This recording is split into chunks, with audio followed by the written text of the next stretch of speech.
स्वागत है आप सभी का ब्लैक बोर्ड टॉक शो में एक और नई स्टोरी के साथ। ये अभी बहुत चलन में आ रहा है ना, बहुत ही ज़्यादा चलन में है।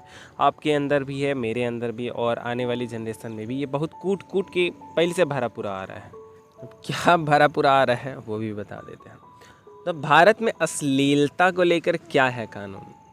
जो भारत में धीरे धीरे अश्लीलताएं बढ़ रही हैं, नंगी नंगे होकर फ़ोटो खींचे जा रहे हैं, हीरोइनें हीरो ये वही हैं जो चंद पैसों में नंगे होना भी पसंद करते हैं। पहले ऐसा नहीं था यार। पता नहीं आज की डेट में क्या है कि हम अगर नंगे हो रहे हैं तो उसे फैशन समझा जा रहा है ना। हैं? सबसे घटिया है इसमें उर्सी करके कौन है, उर्फी करके है कोई स्टार उसको बोलते हैं, कहीं से स्टार गिरी। क्या है नंगा होना, क्या फैशन है? खैर अभी रिसेंटली रणवीर सिंह ने न्यूड फ़ोटो शूट करवाया है। तो क्या न्यूड फ़ोटो शूट के लिए रणवीर सिंह को सज़ा होगी? शायद होगी, है ना। ये कोई बड़ी बात नहीं लग रही है कि अरे भाई न्यूड फ़ोटो शूट क्या है, अब हो गया है ना। उसमें फ़ैशन है, ये फ़ैशन समझ के अपन जिस तरीके से इसको हटा देते हैं ना, फ़ैशन समझ के जिस तरीके से हटा देते हो तो ये आपके जो बच्चे हैं ना उनके दिमाग में अच्छी तरह से फंस जाता है।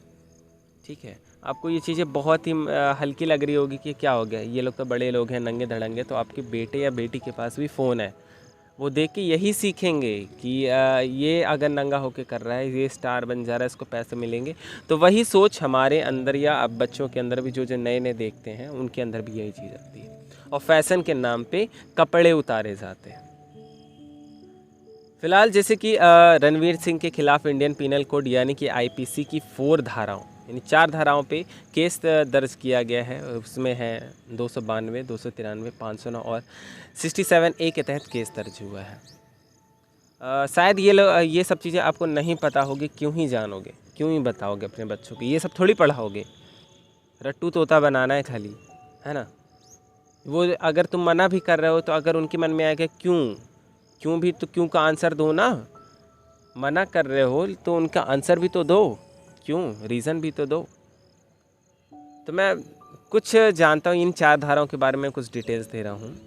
तो एक एक करके इन चारों के बारे में थोड़ा सा डिटेल जानते हैं। तो आईपीसी की धारा 292 के तहत ये कानून अश्लील मटेरियल की बिक्री यानी कि जो आप फ़ोटो कर रहे हो और जो भी अश्लीलताएं फैला रहे हो, जो वीडियोस बना रहे हो, उसकी बिक्री, प्रदर्शन और सर्कुलेशन पर रोक लगाता है, और इसके उल्लंघन पर सज़ा का प्रावधान है।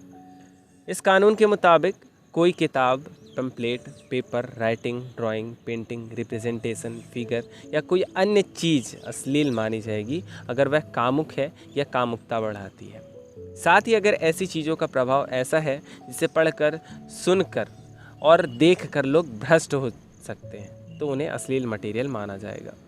इस तरह के मामलों में पहली बार दोषी पाए जाने पर 2 साल और 2,000 रुपये के जुर्माने की सज़ा होती है। दूसरी बार दोषी पाए जाने पर 5 साल कैद और 5,000 रुपये तक के जुर्माने की सज़ा है। तो ये हो गया अपना आईपीसी की धारा 292। अब इसके बाद आता है आईपीसी की धारा 293 यानी कि 293। अगर 20 साल से कम उम्र के किसी व्यक्ति को अश्लील सामग्री बेचते, दिखाता या बांटता है तो इस कानून के तहत उसके खिलाफ केस दर्ज हो सकता है। पहली बार दोषी पाए जाने पर 3 साल की कैद और 2,000 रुपये की जुर्माने की सज़ा है, और दूसरी बार पाए जाने पर 7 साल की सज़ा और 5,000 रुपये की सज़ा है। यानी कि बताओ ये इतने क्या है यार। उसके बाद भी और जो भी है तो 5 साल या 7 साल कैद और 2,000 रुपये की जुर्माने की सज़ा है। दूसरी बार दोषी पाए जाने पर 7 साल तक की सज़ा और 5,000 रुपये जुर्माना है। ठीक है, पहली बार पाओगे, पहली बार करोगे, पहली या चौथी बार क्या है, ये करना ही क्यों है? चंद पैसों के लिए ना, चंद पैसों के लिए। इस चक्कर में, ये अश्लीलता के चक्कर में लड़कियों की किडनैपिंग होती है। ठीक है, छोटी छोटी लड़कियों को भी गायब कर दिया जाता है, छोटे छोटे लड़कों को भी गायब कर दिया जाता है। उनके साथ यौन उत्पीड़न के मामले बहुत आते हैं, जो शायद दब भी जाते, दिखाई भी नहीं देते क्योंकि आवाज़ ही नहीं हो पाती इनकी। और तीसरा है आईपीसी की धारा 509। अगर कोई व्यक्ति किसी महिला की सील या लज्जा भंग करने वाली कोई चीज़ दिखाता या ऐसा कुछ बोलता या दिखाता है जिससे महिला की गरिमा का अपमान हो तो इस कानून के तहत केस दर्ज होता है। इसमें 3 साल तक की कैद हो सकती है, साथ ही जुर्माने भी देने पड़ सकते हैं। यानी कि मैंने देखा इंस्टाग्राम जब भी देखा है ना, या फेसबुक कभी भी ओपन करोगे तो ये फालतू फालतू के इसी तरह के मेम्स आते हैं, इसी तरह के जोक्स बन के आते हैं महिलाओं पे, सिर्फ हास्य पद को लेके। तो लेकिन ये हास्य पद जो बनाते हैं, कॉमेडी बनाते हैं, मेम्स बनाते हैं, उनमें ये समझ में नहीं आता कि तुम किसका अपमान कर रहे हो। हाँ, मजाक मजाक में से तुम क्या बोल रहे हो तुम्हें समझ में आता है? क्यों ही समझ में आएगा। अच्छा, होता है आईटी एक्ट 67A के तहत अगर कोई व्यक्ति इलेक्ट्रॉनिक मीडियम से किसी ऐसे कंटेंट का प्रकाशन करता है जो कामुक हो, यानी कि अगर यूट्यूब हो गया या कोई और इंटरनेट हो गया, तो उसके माध्यम से अगर या इंस्टाग्राम हो गया, उसके माध्यम से अगर मैं कामुकता फैला रहा हूँ, यानी कि वीडियोस, सबको अच्छे से पता होगा पॉर्न के बारे में, जो कामुक और कामुकता को बढ़ावा देने वाला हो, तो इस कानून के तहत केस दर्ज होता है। इस मामले में दोषी पाए जाने पर 5 साल की कैद और 10 लाख तक का जुर्माना लग सकता है। वहीं दूसरी बार दोषी पाए जाने पर 7 साल की कैद और 10 लाख रुपए तक जुर्माना दिया जा सकता है। ये हो गया। अभी मुझे एक चीज़ समझ में नहीं आती, ये सब तो ठीक है, ये एक्ट वैक्ट बना दिए गए हैं, ठीक है, लेकिन भारत में अश्लीलता को लेकर कानून पर स्पष्ट है ही नहीं कोई परिभाषा, है ही नहीं कोई। भारत में अश्लीलता को लेकर कानून तो है, लेकिन इसे स्पष्ट रूप से परिभाषित ही नहीं किया गया है। आईपीसी सेक्शन 292 और आईटी एक्ट सेक्शन 67 में उन मटेरियल को अश्लील बताया गया है जो कामुक हैं या कामुकता पैदा करते हैं और इसे पढ़ने, देखने और सुनने वाले को बिगाड़ दें। हालांकि कानून में कामुक, कामुकता किससे माना जाए, इसको लेकर साफ परिभाषा नहीं है और इसकी व्याख्या करने का अधिकार कोर्ट पर छोड़ दिया गया है। और कोर्ट पर कब तक केस चलता है, कब तक कोई भी चीज़ों का रिजल्ट आता है, सालों लग जाते हैं, है ना। यानी कि जब तक छोटा बच्चा था, जब तक वो बड़ा होगा, तब तक निपट जाएगा अच्छे से।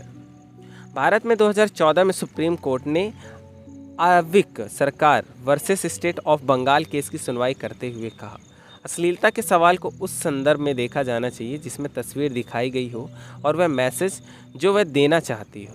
सुप्रीम कोर्ट ने ये कमेंट जर्मनी के टेनिस खिलाड़ी बोरिस बेकर की अपनी मंगेतर बारबरा फेल्टस के साथ सेमी न्यूड पोज देने वाली एक तस्वीर से जुड़ा था। उस तस्वीर में बेकर पेशे से हीरोइन जर्मन अमेरिकन मूल की बारबरा के स्तनों को अपने हाथों से ढकते हुए नजर आ रहे थे। विवाद के बाद भारत में एक अखबार और मैगजीन ने बेकर और बारबरा की उन तस्वीरों को फिर से पब्लिश कर दिया था। इसी को लेकर पेपर और मैगजीन के खिलाफ आईपीसी के सेक्शन 292 और indecent representation of women prohibition act 1986 के तहत महिलाओं की असली तस्वीरों के प्रसारण पर रोक है। सुप्रीम कोर्ट ने बेकर और बारबरा की उस तस्वीर को अश्लील नहीं माना था। सोच रहे हो कुछ, यानी ये नंगी धड़ंगी ऐसा करना, मतलब इसके लिए कोई स्पष्ट परिभाषा ही नहीं है, कोई परिभाषा नहीं। मैं भी कंफ्यूज हो गया इस चीज़ को लेके। लेकिन अभी जिस तरीके से चल रहा है कि कोई हीरोइनें हैं बाकायदा वो पत्तों के पीछे छुप के न्यूड फ़ोटो शूट करवाती हैं। अभी अभी मैंने किसी का देखा था, उर्फ़ी जावेद, हाँ उर्फ़ी जावेद करके है एक, वो एकदम नंगी धड़ंगी, उसके फॉलोवर्स भी इतने खासे और इतने चूतिया फॉलोवर्स हैं कि उस चीज़ को वो क्या समझते हैं, फैशन समझते हैं। पता नहीं उसकी माँ बेटी है कि नहीं है, उसको देखती है तो देखो, पहनने की आज़ादी है, इंडिया है, पहनने की आज़ादी बहुत अच्छे से है। हम दूसरे देश की चीज़ों को अडॉप्ट कर रहे हैं, लेकिन वहाँ पे भी इतनी नंगाई नहीं है जितनी इंडिया में दिख रही है। दूसरे को देख के वहाँ पे भी इतनी नहीं है। अरे अडॉप्ट ही कर रहे तो अच्छी चीज़ें अडॉप्ट क्यों नहीं कर रहे हो? ये नंगाई होना क्यों अडॉप्ट कर रहे हो? इसे नंगाई को फैशन के नाम पे क्यों अडॉप्ट कर रहे हो? अपने भारत की संस्कृति थी कि वो साड़ी पल्लू हमेशा सर झुका के चलना, आदर करना, सम्मान करना, कपड़े को एक ऐसा पहनना कि ना तो दूसरे का मन भंग हो ना अपना ही मंग भंग हो। लेकिन आज की डेट में फ़ैशन के नाम पर जिस तरीके से ये अश्लीलता और नंगाई चल रही है ना, बहुत ही गंदा, बहुत ही ज़्यादा गंदा। फिलहाल अभी रणवीर सिंह के मामले में आगे क्या होगा ये तो मुझे नहीं पता। मेरे ख्याल से ये भी कुछ नहीं होगा, कुछ भी नहीं होगा। इसी में कोई ना कोई सेक्शन का ले आ देंगे अड़ंगा और बोल देंगे हाँ ठीक है, ये भी नहीं था कोई, तो फ़ोटो शूट करा रहे थे, सिंपल हो जाएगा एकदम। यानी कि आराम से छूटना, ऊपर से वही तुम्हारे दिमाग के ऊपर है कि बड़े आदमी हैं, ये वो फलान स्टार है, इन लोग का तो चलता रहता है, ये लोग तो नंगे ही हैं। भाई इन नंगों की वजह से तुम्हारे बच्चे बिगड़ रहे हैं और तुम्हारे बच्चों की वजह से जो महिलाएं हैं उनके ऊपर अच्छा वाला असर पड़ता है ना। छेड़छाड़ी होती है, छेड़खानी होती है, बहुत सारी चीज़ें होती है। तो भाई क्यों ऐसा कर रहे हो बे चंद पैसों के लिए? नाम तुम्हारा इतना अच्छा है और तुम चंद पैसों में इतनी नंगई। तुम्हें पता है लोग जो हैं न्यू न्यू आ रहे हैं वो तुम्हें अपना एम मानते हैं ना, क्या बोलते हैं उसको, जिसे हम देख के ही वैसा बनना चाहते हैं। तो वैसे बन रहे हैं ना यार, ऐसा क्यों कर रहे हो? चंद पैसों में मत बेचो अपने आप को, इतनी नंगई मत करो। ठीक है, खैर मिलते हैं नेक्स्ट स्टोरी, ठीक गुरुवार शाम 7 बजे।